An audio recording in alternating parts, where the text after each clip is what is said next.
Sana ako din. Right saan.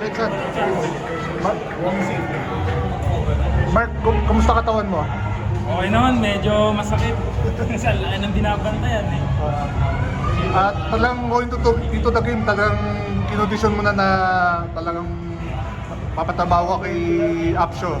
Oo, kasi sabi nga ni Coach Renzi, kailangan namin mag-sacrifice kasi wala naman kasing laki ni Apsyo sa amin, kaya kailangan namin talaga i-boost lahat yung 100% namin this game.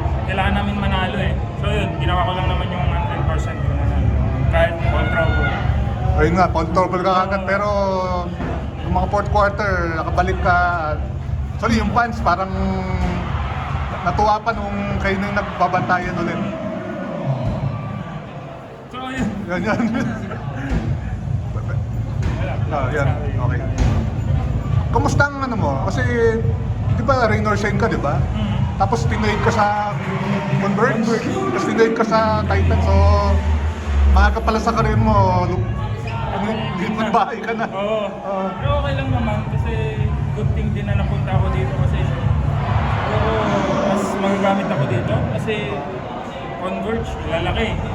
Sabi nga din ni Coach Danny na okay lang na ma-trail ako kasi pag italo lang yung minutes ko, baka siguro bench lang ako.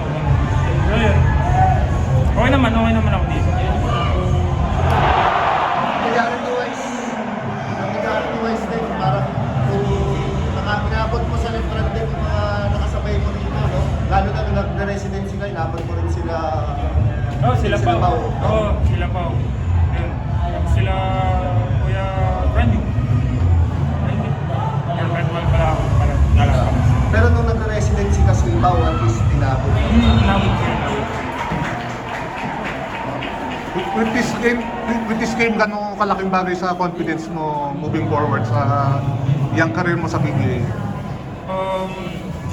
Siyempre, unang-una yung defense at saka rebound.